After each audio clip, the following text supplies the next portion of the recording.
Hello everyone. In this lecture we will discuss about organic compounds, rest of the part of fourth chapter. ठीक है, तो इस chapter में क्या करेंगे, जो ऑर्गेनिक कंपाउंड्स का टॉपिक रह गया था या दो तीन टॉपिक और रह गए तो उनको इस लेक्चर में हम लोग कवर करेंगे. ठीक बेटा, सबसे पहले हम बात करते हैं ऑर्गेनिक कंपाउंड्स की. ठीक है, तो ऑर्गेनिक कंपाउंड्स क्या होते हैं? वे सारे के सारे ऑक्साइड्स कार्बन के या कार्बोनेट्स, हाइड्रोजन कार्बोनेट्स, सॉल्ट्स, इस सभी क्या हैं? ऑर्गेनिक कंपाउंड्स हैं. क्यों? क्योंकि ये क्या करते हैं? सिंथेसाइज होते हैं नेचुरली. ठीक है, can be extracted from natural substances. Okay, तो ये क्या कहलाते हैं? हमारे ऑर्गेनिक कंपाउंड्स कहलाते हैं. ऑर्गेनिक कंपाउंड्स जो है बेटा वो बहुत ही ज़्यादा मात्रा में पाए जाते हैं. बहुत ही large number of organic compounds are available. ठीक, और इनके पास सबसे अच्छी एक प्रॉपर्टी होती है जिसको हमने पहले डिस्कस किया था इससे पहले वाले लेक्चर में, सेल्फ कैटेनेशन प्रॉपर्टी. तो जल्दी से हम इसके क्लासिफिकेशन को देखते हैं कि ऑर्गेनिक कंपाउंड्स को सबसे पहले हमने कैसे डिवाइड किया. ठीक है, तो ऑर्गेनिक कंपाउंड्स को बेटा टू कैटेगरीज में डिवाइड करते हैं. पहली कैटेगरी है हमारी ओपन चेन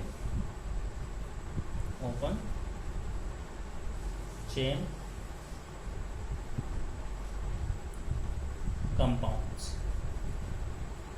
सेकंड जो है बेटा वो है close chain compounds. Closed chain compounds. Close chain compound को बेटा फर्दर डिवाइड किया दो में. एक हमारा एलिसाइक्लिक और एक एरोमेटिक. ठीक है, तो क्या हुआ? सबसे पहले हमने ऑर्गेनिक कंपाउंड को दो पार्ट्स में डिवाइड किया. पहला ओपन चेन, दूसरा क्लोज चेन. ठीक है, और क्लोज चेन कंपाउंड्स जो थे उनको हमने टू में फिर से डिवाइड किया, एलिसाइक्लिक और एरोमेटिक. हम डिस्कस करते हैं कि ओपन चेन जो कंपाउंड्स हैं वो कौन से हैं. देखिए बेटा, जो ओपन चेन कंपाउंड्स हैं उनमें कार्बन एटम्स जो होते हैं वो एक स्ट्रेट चेन या ब्रांच चेन जो होती है उसका फॉर्मेशन करते हैं. ठीक है, जैसे फॉर एग्जांपल अगर हम बात करें, मीथेन ले लीजिए. ये कार्बन एटम,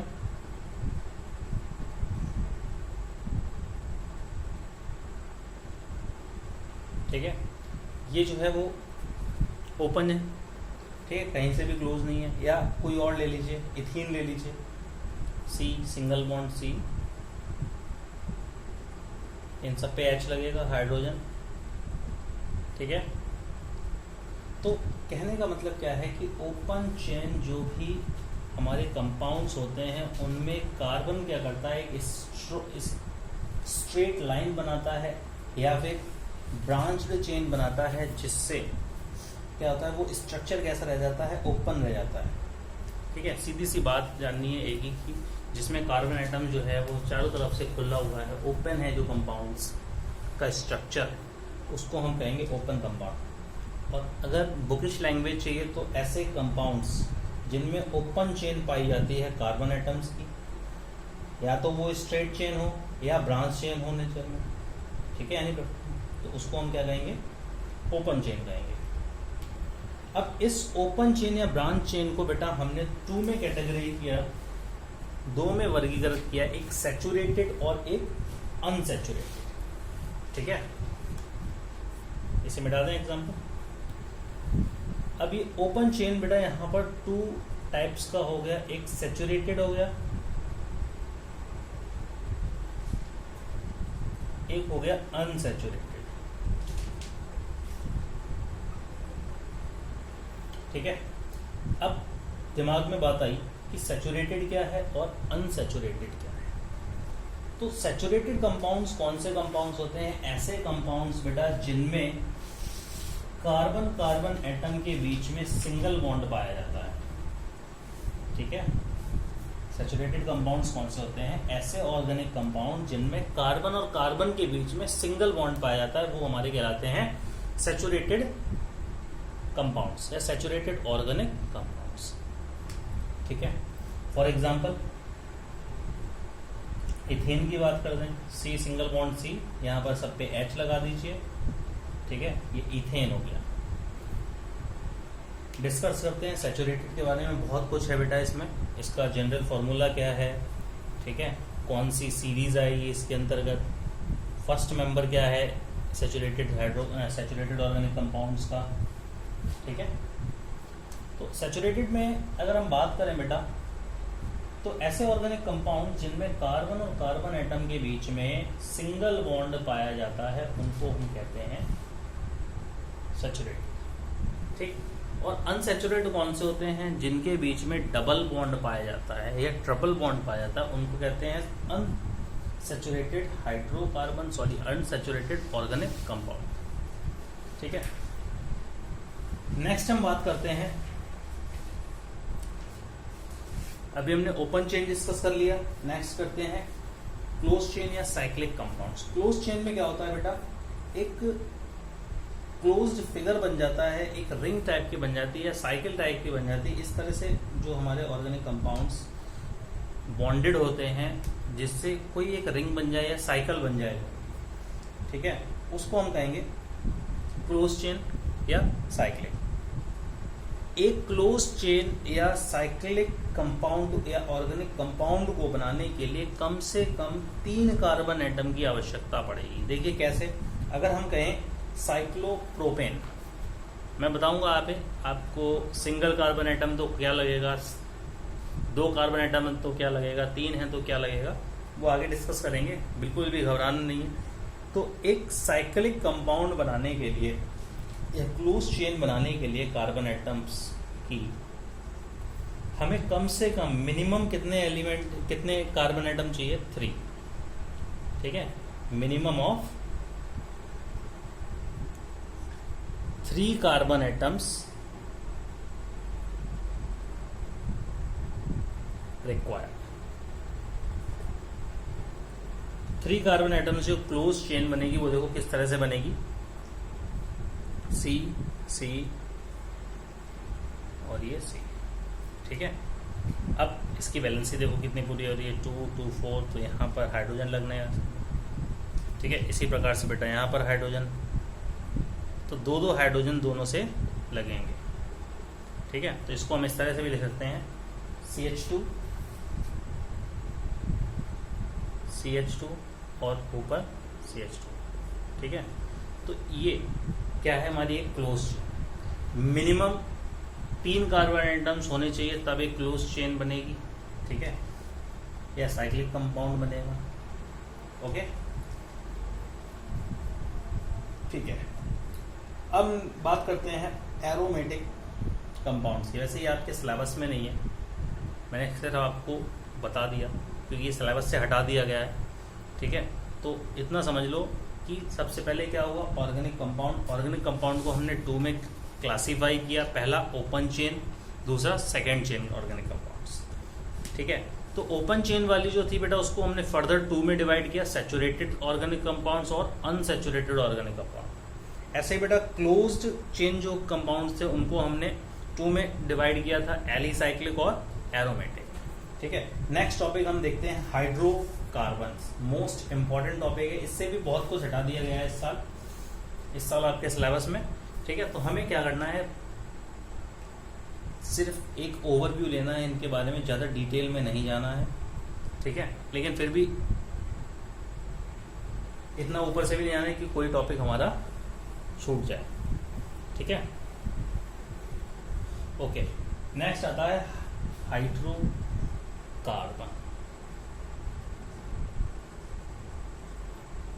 इसके नाम से ही आपको पता लग रहा होगा, इसमें 2 एलिमेंट्स पाए जाते हैं। ठीक है, हाइड्रो मतलब हाइड्रोजन, और ये तो आपको पता ही है कार्बन।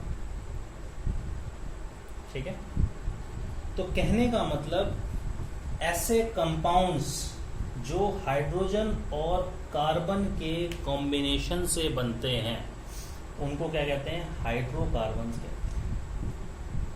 ठीक है, क्या कहते हैं? हाइड्रोकार्बन्स। ऐसे कंपाउंड्स जिनमें मेनली हाइड्रोजन और कार्बन पाया जाता है उनको हम क्या कहते हैं? हाइड्रोकार्बन कहते हैं। ठीक है, तो कंपाउंड्स कंटेनिंग ओनली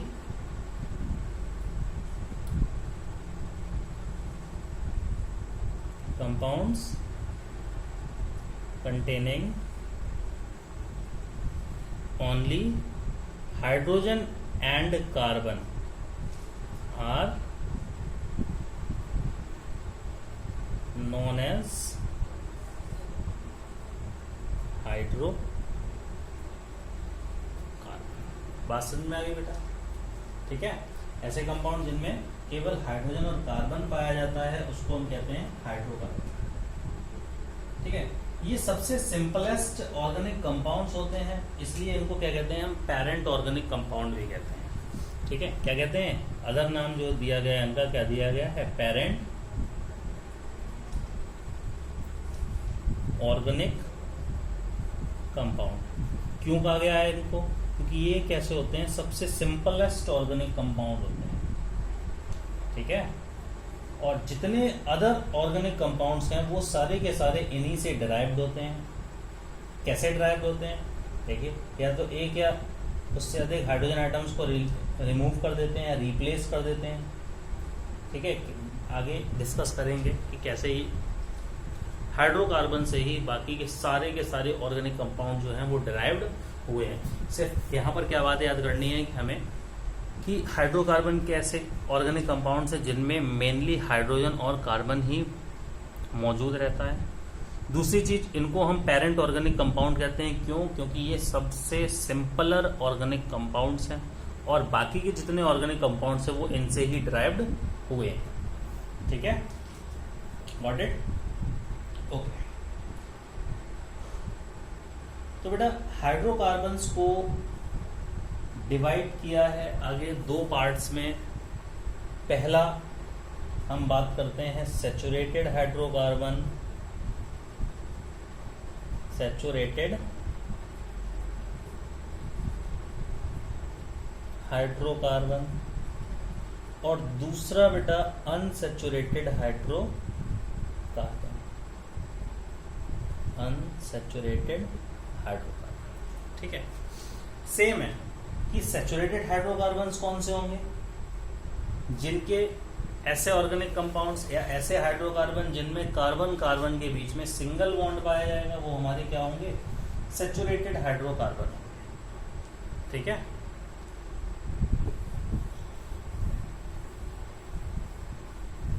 देखिए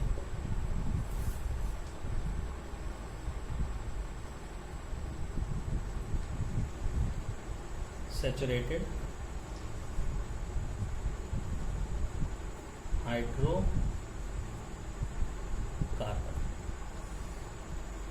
सैचुरेटेड हाइड्रोकार्बन्स जो होते हैं बेटा इनको हम एल्केन्स भी कहते हैं। ठीक है, एल्केन्स। इनका जनरल फॉर्मूला जो होता है GF, जनरल फॉर्मूला होता है CnH2n+2 और सफिक्स इनमें एन जुड़ता है। सफिक्स मतलब पीछे। ठीक है, सफिक्स क्या जुड़ता है? ANE। अब ये चीज समझ में नहीं आई कि जनरल फॉर्मूला कैसे हमने बता दिया CnH2n+2 होगा। देखिए, C से यहाँ पर कार्बन है और H से क्या है? हाइड्रोजन। अगर हम यहाँ पर N की कोई भी वैल्यू रखते हैं, जैसे हमने N की वैल्यू क्या रख दी? 1, तो कार्बन तो 1 हो गया। अब हाइड्रोजन देखिए H 2 × 1 + 2, कहने का मतलब कार्बन 1 और हाइड्रोजन देखिए 2 1 2 और 2 4। ठीक है, कहने का मतलब क्या होगा? CH4 जो होगा इसका फर्स्ट मेंबर होगा सैचुरेटेड हाइड्रोकार्बन। सेकंड ऐसे ही निकालें तो C2 2 2 4 और 2 6, C2H6 इसका सेकंड मेंबर होगा। ठीक है, एन जुड़ेगा। अब मैं बता दूं आपको नंबर ऑफ कार्बन एटम्स के आधार पर इनको कैसे हम क्लासीफाई करेंगे। ठीक है, एक कार्बन आइटम तो मेथ लगाएंगे, 2 कार्बन आइटम है तो एथ, ठीक है, मेथ एथ। और देखो यहाँ पर क्या है, ये एल्केन है, ठीक है, सैचुरेटेड हाइड्रोकार्बन है तो इनके बाद में क्या लगा देंगे, सफिक्स एन, तो नाम क्या हो जाएगा इसका, देखो मेथेन, ठीक है, इसका नाम क्या हो जाएगा, एथेन। ये आगे सीखने को मिलेगा, अभी सिर्फ एक ओवरव्यू ले लो कि सैचुरेटेड हाइड्रोकार्बन्स को हम एल्केन्स भी कहते हैं, उनका जनरल फॉर्मूला होता है CnH2n+2 और सफिक्स लगाते हैं एन, ठीक है, बात समझ में आ गई। और सैचुरेटेड हाइड्रोकार्बन्स होते कौन से हैं, ऐसे हाइड्रोकार्बन जिनके कार्बन कार्बन एटम के बीच में सिंगल बॉन्ड पाया जाता है। जैसे C2H6 का अगर हम स्ट्रक्चर बनाएं तो कुछ इस तरह से बनेगा, ये कार्बन एटम बेटा, ये कार्बन, इन दोनों के बीच में single bond, hydrogen hydrogen hydrogen, ठीक है, देखिए सब में हाइड्रोजन लगा हुआ है। तो यहाँ देखो दोनों कार्बन एटम के बीच में कैसा बॉन्ड पाया जा रहा है, सिंगल कोवलेंट बॉन्ड पाया जा रहा है। तो सिंगल कोवलेंट बॉन्ड जिस भी ऑर्गेनिक कंपाउंड के बीच में पाया जाएगा, कहने का मतलब कार्बन एटम के बीच में पाया जाएगा, तो वो हमारा कौन सा होगा, सैचुरेटेड हाइड्रोकार्बन होगा, ठीक है। और प्राचीन काल में बेटा एल्केन्स को एक और नाम दिया गया था, या सैचुरेटेड हाइड्रोकार्बन्स को एक और नाम दिया था, पैराफिन्स, ठीक है, अर्लियर इनको पैराफिन्स के नाम से भी जाना जाता था। ये एक लैटिन भाषा का शब्द है जिसका मतलब होता है एफिनिटी से, ठीक। नेक्स्ट हम बात करते हैं अनसैचुरेटेड हाइड्रोकार्बन्स, ठीक है। अनसैचुरेटेड हाइड्रोकार्बन, देखिए सैचुरेटेड में क्या हुआ, कार्बन और कार्बन एटम के बीच में कितना बॉन्ड पाया जा रहा है, सिंगल। अनसैचुरेटेड में क्या होगा, डबल और ट्रिपल बॉन्ड पाया जाएगा, ठीक है, कौन कौन से, डबल और ट्रिपल बॉन्ड पाया जाएगा। अनसैचुरेटेड हाइड्रोकार्बन्स ऐसे हाइड्रोकार्बन्स होते हैं जिनमें कार्बन और कार्बन एटम के बीच में या तो डबल बॉन्ड पाया जाता है और ट्रिपल बॉन्ड पाया जाता है, ठीक है, या तो डबल बॉन्ड या फिर ट्रिपल बॉन्ड, ओके। अब जिनमें डबल बॉन्ड पाया जाता है उनको तो हम बेटा कहते हैं एल्कीन्स, क्या कहते हैं, एल्कीन्स। देखिए सैचुरेटेड में एल्केन्स था, ANE था, यहां पर क्या है, ENE। और जिनमें ट्रिपल बॉन्ड पाया जाता है इनको कहते हैं एल्काइंस, ठीक है, दोनों में इतना ही डिफरेंस है। अनसैचुरेटेड हाइड्रोकार्बन को फर्दर हमने कितने में डिवाइड कर दिया, 2 में, एल्कीन्स में और एल्काइंस में। एल्कीन्स क्या है, जिनमें कार्बन और कार्बन एटम के बीच में डबल बॉन्ड पाया जा रहा है, और एल्काइंस क्या है, जिनमें कार्बन और कार्बन एटम के बीच में ट्रिपल बॉन्ड पाया जा रहा है। अगर बेटा हम बात करें एल्कीन्स की, तो इसका जनरल फॉर्मूला जो होता है वो होता है CnH2n, सफिक्स इसमें जुड़ता है इन, ठीक। जैसे अब देखिए कार्बन और कार्बन के बीच में डबल बॉन्ड पाया जा रहा है, तो पहला मेंबर जो होगा एल्कीन्स का, उसमें कितने कार्बन एटम होंगे, 2, ठीक है। तो मेथ का तो कोई सवाल ही नहीं उठता, ठीक। तो पहला मेंबर जो होगा उसका, उसमें 2 कार्बन एटम्स पाए जाएंगे, ठीक है। अगर 2 कार्बन एटम N की जगह हमने 2 रखा है तो H कितना हो जाएगा, ऑटोमेटिकली 4 हो जाएगा। तो पहला मेंबर जो है वो क्या है, C2H4। और जब 2 कार्बन एटम होते हैं तो हम क्या लगाते हैं, ईथ लगाते हैं। तो इसका नाम क्या हो जाएगा बेटा, देखो इथीन, ठीक है। स्ट्रक्चर देख लो इसका, कार्बन डबल बॉन्ड कार्बन, अब दोनों पोजीशन पे 2 हाइड्रोजन यहाँ पर और 2 हाइड्रोजन यहाँ पर, ये इसका स्ट्रक्चर हो गया, ठीक है, बात समझ में आ गई। अब हम बात करते हैं एल्काइंस की। एल्काइंस के टर्म में बेटा ट्रिपल बॉन्ड पाया जाता है, तो यहां पर भी क्या होगा, 2 कार्बन एटम चाहिए। पहला जो मेंबर होगा इस एल्काइन सीरीज का, उसमें कितने कार्बन एटम होंगे, 2, देखिए C।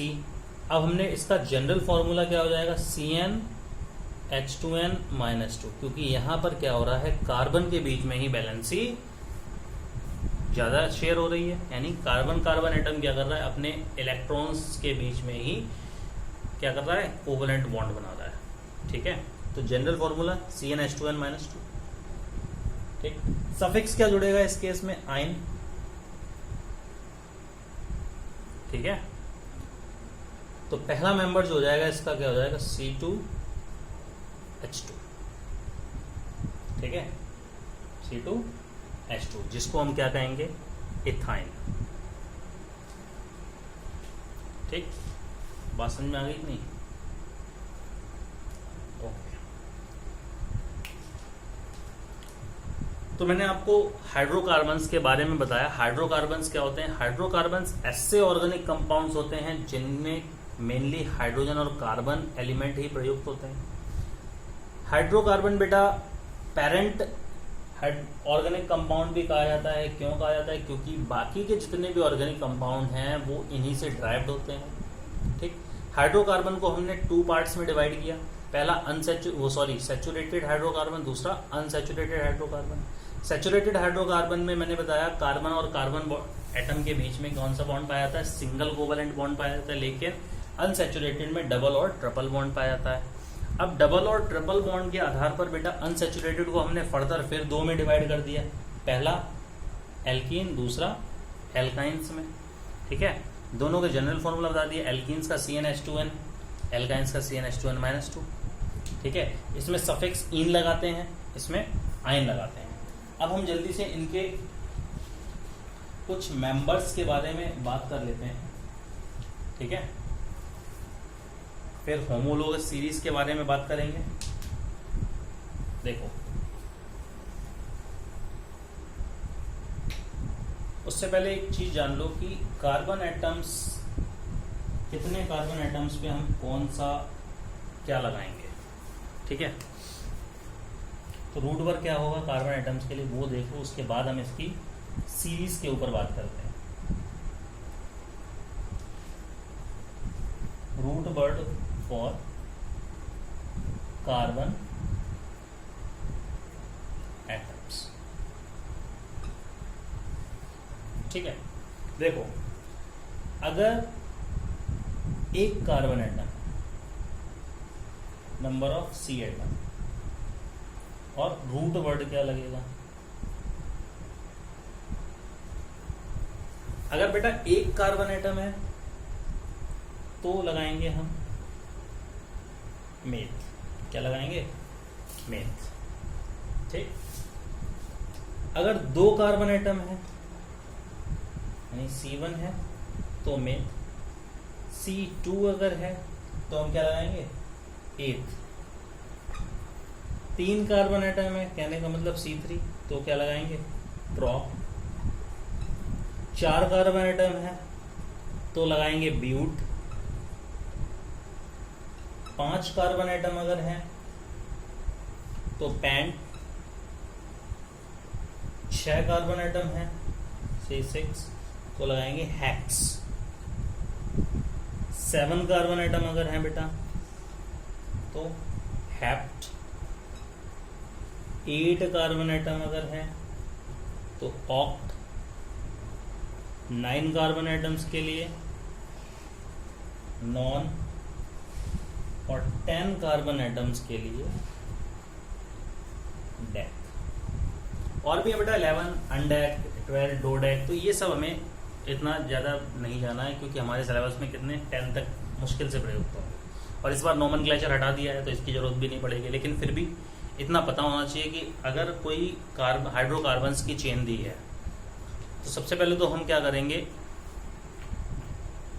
कार्बन एटम्स को ही गिनते हैं कि कितने कार्बन एटम्स प्रयुक्त हुए हैं। अगर 8 प्रयुक्त हैं और सैचुरेटेड है, कोई भी डबल बॉन्ड नहीं पाया जाए तो ऑक्टेन हो जाएगा उसका नाम।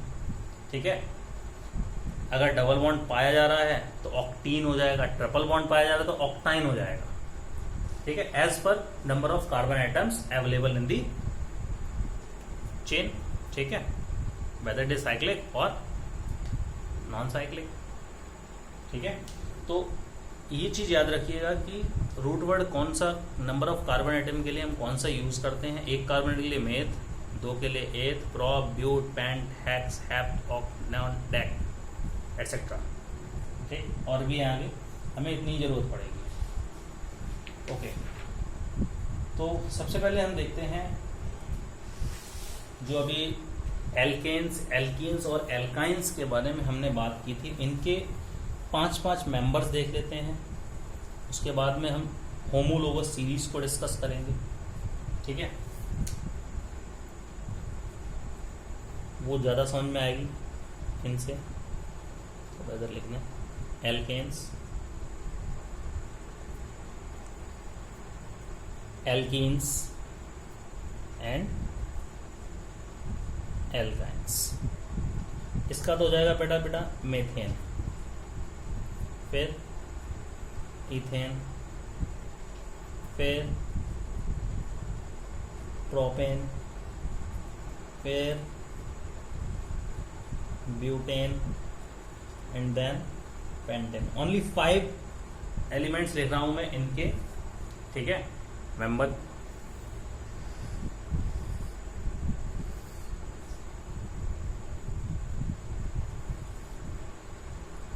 ओके, एल्कीन्स का मैंने बताया पहला जो मेंबर होगा उसमें 2 एलिमेंट्स पाए जाएंगे, तभी डबल बॉन्ड बनेगा कार्बन कार्बन के बीच में। ठीक है, तो पहला मेंबर जो होगा वो क्या होगा, इथीन, ना कि मेथ। ठीक है, फिर इसी के आगे बढ़ता जाएगा, मेथ के बाद में क्या आएगा, प्रोपीन।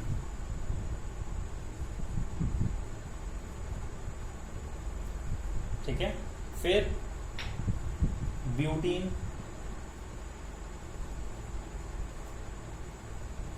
फिर पेंटीन, हेक्सीन।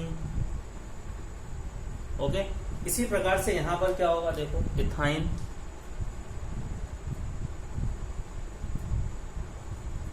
प्रोपाइन, इसमें क्या होगा, सब में आइन लग जाएगा, ब्यूटाइन,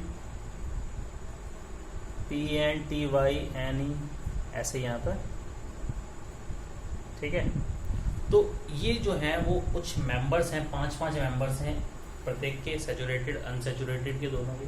ठीक है, तो ये मैंने इसलिए बताया क्योंकि इनकी सहायता से हमें होमोलोगस सीरीज जो है वो आसानी से समझ में आ जाएगी। ठीक है, देखो मेथ का मैंने बताया था, जनरल फॉर्मूला क्या होता है, CnH2n+2।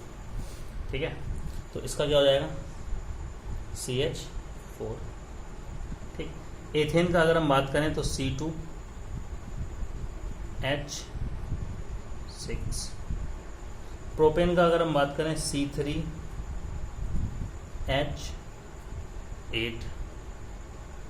ठीक है, C3H8, C4H10, C5H12। ठीक, ये इनका मैंने फॉर्मूला लिख दिया है यहाँ पर। ठीक है, अगर हम एल्कीन्स का लिखें तो पहला इसका क्या था बेटा, जनरल फॉर्मूला क्या था, CnH2n, तो C2H4। ठीक, C3H6, C4H8, C5H10 और C6H12। इसका जनरल फॉर्मूला क्या था, CnH2n, यानी कि कार्बन एटम जितने होंगे उसका जस्ट डबल क्या होगा, हाइड्रोजन होगा। इथाइन के लिए अगर हम बात करें बेटा तो C2H2, प्रोपाइन के लिए अगर हम बात करें तो C3H4। ठीक है, C3H4 हो गया। उसके बाद में ब्यूटाइन के लिए अगर हम बात करें तो C4H6, फिर C5, यहाँ लिख दे रहे नीचे, H8, और इसके लिए बात करें तो C6H10। देखिए, अब इनकी सहायता से हम होमोलोगस सीरीज के ऊपर थोड़ा सा ध्यान देंगे।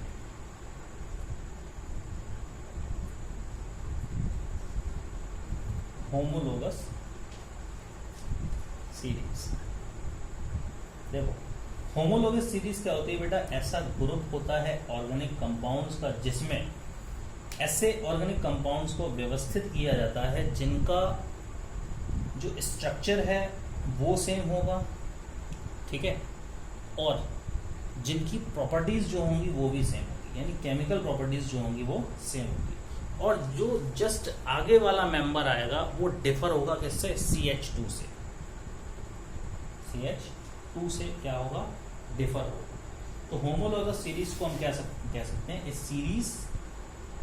Series constituted of a compound in which member possess similar chemical characteristics and similar structure, ठीक है, ऐसी श्रृंखला जिनमें ऐसे ऑर्गेनिक कंपाउंड्स को व्यवस्थित किया गया है जो सक्सेसिव ऑर्गेनिक कंपाउंड है वो CH2 से तो पहले डिफर है, ठीक है, और उसकी chemical properties as well as structure जो है वो कैसा है, सिमिलर है लगभग, ठीक है। अगर हम बात करें एल्केन्स की, तो एल्केन्स में देखिए मेथेन के बाद में सेकंड मेंबर जो आ रहा है एथेन आ रहा है, और एथेन जो है बेटा देखिए एक कार्बन एटम और 2 हाइड्रोजन एटम से डिफर है। देखो यहाँ पर एक कार्बन एटम 4 हाइड्रोजन, एक कार्बन एटम बढ़ गया 2 हाइड्रोजन बढ़ गए। तो होमोलोगस सीरीज का मतलब यही है कि जो सक्सेसिव मेंबर आएगा एक पर्टिकुलर होमोलोगस सीरीज का, वो जो डिफरेंस होगा वो कितना होगा, CH2 का, यानी एक कार्बन एटम का होगा 2 हाइड्रोजन का होगा, ठीक। इसके सक्सेसिव देखिए इथेन के सक्सेसिव C3, एक कार्बन एटम बढ़ा 2 हाइड्रोजन बढ़ गए। यहाँ पर भी देखो एक कार्बन एटम बढ़ा 8 के बाद 2 हाइड्रोजन बढ़ गए 10।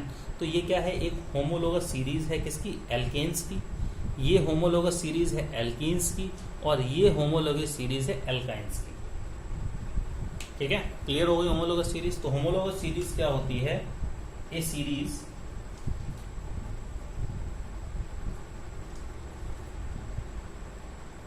और a class of organic compounds having similar structure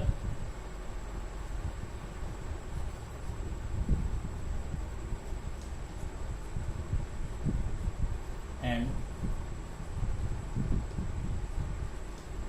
similar chemical properties।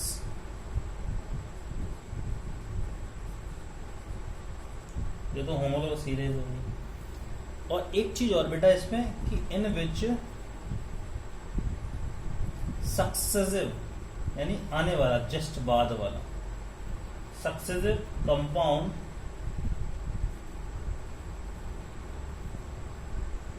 Differ by CH2, ठीक है। आने वाला जो सक्सेसिव कंपाउंड होगा वो एक कार्बन एटम और 2 हाइड्रोजन एटम से डिफरेंस रखता होगा। जैसे यहाँ देखो इथीन में C कार्बन एटम कितने हैं, 2 हैं, हाइड्रोजन 4 है। अब इसका सक्सेसिव क्या आ गया, प्रोपीन आ गया। इसमें देखिए एक कार्बन एटम बढ़ गया और 2 हाइड्रोजन बढ़ गए, ठीक है। तो यही क्या है, हमारी होमोलोगस सीरीज है, ठीक है। ये एल्केन्स की, एल्कीन्स की और ये एल्काइंस की, ठीक है। अब देखिए कुछ कैरेक्टरिस्टिक्स हैं इस होमोलोगस सीरीज के, कैरेक्टरिस्टिक्स मतलब लक्षण हैं कुछ, देखिए महत्व बिंदु कह सकते हैं हम इसको, ठीक है। कैरेक्टरिस्टिक्स क्या हैं इस होमोलोगस सीरीज के। सबसे पहला जो कैरेक्टरिस्टिक है इसका या फीचर कह सकते हैं कि प्रत्येक मेंबर जो है, ठीक है, प्रत्येक सक्सेसिव मेंबर जो है उसमें CH2 का डिफरेंस है।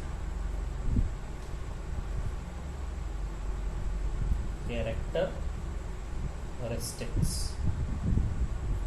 ऑफ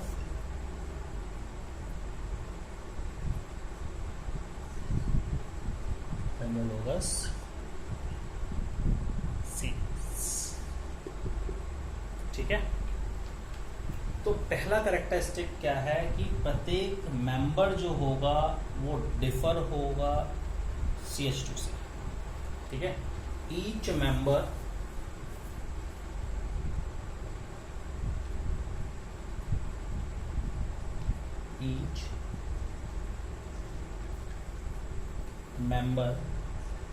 of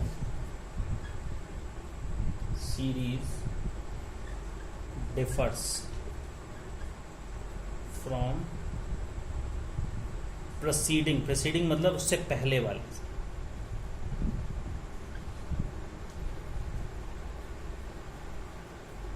ठीक है।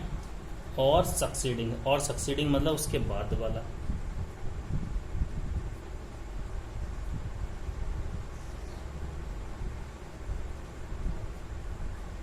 बाय एक कॉमन डिफरेंस CD, क्या होगा कॉमन डिफरेंस CH2, ठीक है।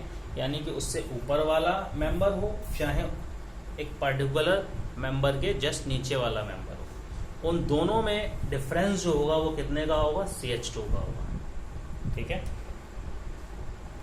सेकेंडली अगर हम इसकी बात करें तो जितने भी मेंबर होंगे होमोलोगस सीरीज के, उसमें सेम फंक्शनल ग्रुप होंगे, सेम एलिमेंट्स अवेलेबल होंगे। All the members of series contain same element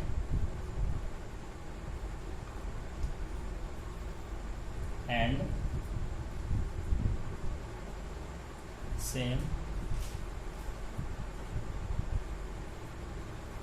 functional groups, ठीक है। बात समझ में आ गई, ठीक है। थर्ड क्या कह रहा है बेटा, जितने भी मेंबर होंगे होमोलोगस सीरीज के उनका एक जनरल मॉलिक्यूलर फॉर्मूला होगा, ठीक है। ऑल द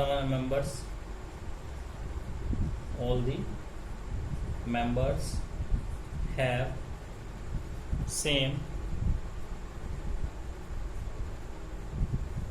molecular formula, ठीक है। जैसे मैंने आपको बताया था एल्केन और एल्काइन का, जैसे एल्केन का क्या था CnH2n+2, एल्कीन का क्या था CnH2n और एल्काइंस का क्या था CnH2n-2, ठीक है। तो जितने भी मेंबर्स होंगे इस सीरीज के होमोलोगस सीरीज का, उनका जो मॉलिक्यूलर फॉर्मूला होगा वो सेम होगा, ठीक है। केमिकल प्रॉपर्टीज भी बेटा बिल्कुल सिमिलर होंगी, ठीक है। कह सकते हैं all the member of the series possess same chemical properties,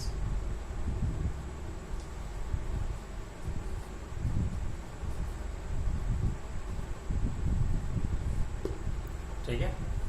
बात समझ में आ गई? ओके, नेक्स्ट बात करते हैं बेटा हम होमोलोगीज। एक शब्द है, जैसे होमोलोगस हो गया, वहीं पर एक शब्द है होमोलोग्यूज, GUES। इसका मतलब क्या होता है कि जो डिफरेंट मेंबर्स हैं होमोलोगस सीरीज के, जैसे मैंने बताया था मेथेन, एथेन, प्रोपेन, ब्यूटेन, इनको हम क्या कहेंगे, होमोलोग्यूज कहेंगे, और उसको कलेक्टिवली क्या कहेंगे, एक सीरीज कहेंगे, ठीक है। होमोलोगस सीरीज ऑफ एल्केन्स, और इन मेंबर्स को क्या कहेंगे, होमोलोगस। बात समझ में आ गई, ठीक है। नेक्स्ट, इंपॉर्टेंस क्या है होमोलोगस सीरीज की। अभी तो हमने कैरेक्टरिस्टिक्स पढ़ी, अब इसका महत्व क्या है, क्यों इसकी आवश्यकता पड़ी, इंपॉर्टेंस क्या है इसका।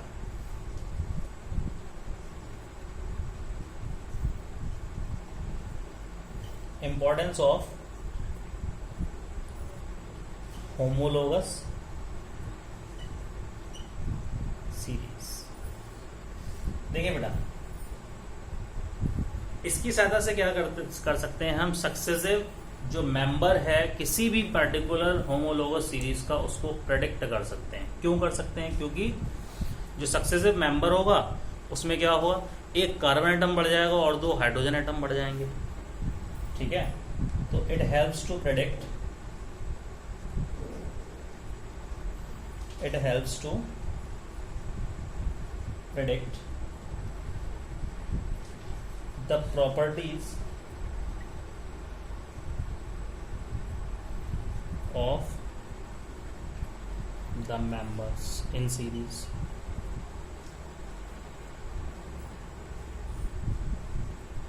आसानी से हम भविष्यवाणी कर सकते हैं कि हाँ अगला जो मेंबर होगा इस होमोलोगस सीरीज का वो ये होगा और इसकी प्रॉपर्टीज जो होंगी इस एंटायर होमोलोगस सीरीज से बिल्कुल सिमिलर होंगी। जैसे हम बात करें अगर पेंटेन के बाद क्या आएगा, ठीक है, पेंटेन सैचुरेटेड हाइड्रोकार्बन लिखा है, इसका फॉर्मूला क्या होगा, सबसे पहले वो देखो C5H12 CnH2n + 2 2n करेंगे तो 10 + 2 12। अब सक्सेसिव वाला उसमें क्या होगा, एक कार्बन आइटम बढ़ जाएगा और 2 हाइड्रोजन आइटम बढ़ जाएंगे। तो अगला मेंबर जो होगा पेंटेन के बाद में इस होमोलोगस सीरीज का क्या होगा, C6H14। अब 6 कार्बन आइटम, मैं बताया था 6 कार्बन आइटम के लिए क्या लिख सकते हैं हम, हेक्स, ठीक है। तो वहां पे एन और लगाना है आगे, क्योंकि ये क्या है, एल्केन्स की है, ठीक है। एल्केन्स में सफिक्स क्या जुड़ता है, एन, ठीक है, समझ में आ गई। तो इसलिए ये बहुत ही हेल्पफुल है ताकि हम अगला जो मेंबर आने वाला है उसकी प्रॉपर्टीज एज वेल उसका मॉलिक्यूलर फॉर्मूला क्या होगा उसको आसानी से प्रेडिक्ट कर सकते हैं, ठीक है। एक ये सिस्टमैटिक स्टडी देता है सारे मेंबर्स की, systematic study of the members, ठीक। थर्ड, जो कोई भी मेंबर है किसी भी पार्टिकुलर होमोलोगस सीरीज का, उसकी प्रॉपर्टीज जो होंगी वो फर्स्ट वाले के मेंबर के सिमिलर होंगी। तो हम क्या कह सकते हैं, एंटायर सीरीज के, एंटायर ग्रुप के जितने भी कंपाउंड्स हैं उस होमोलोगस सीरीज के सारी की प्रॉपर्टीज क्या कर सकते हैं, आसानी से प्रेडिक्ट कर सकते हैं, आसानी से उनकी प्रॉपर्टीज को समझ सकते हैं, ठीक है। नेक्स्ट जो टॉपिक है फंक्शनल ग्रुप, ये आपके सिलेबस से इस साल हटा दिया गया है, लेकिन फिर भी हम क्या करेंगे, थोड़ी सी इसके बारे में चर्चा करेंगे, ठीक है, अपने नेक्स्ट लेक्चर में, ठीक है। नेक्स्ट लेक्चर क्या स्टार्ट होगा हमारा, फंक्शनल ग्रुप, ओके। ये आज का लेक्चर बहुत बड़ा हो गया तो मुझे ये केमिस्ट्री ख़त्म करना है आज। अगले जो नेक्स्ट नेक्स्ट लेक्चर होगा उसमें, तो नेक्स्ट लेक्चर में हम डिस्कस करेंगे फंक्शनल ग्रुप के बारे में और जो 2-3 पॉइंट रह गए हैं उनके बारे में, ठीक है। ओके बेटा, थैंक यू।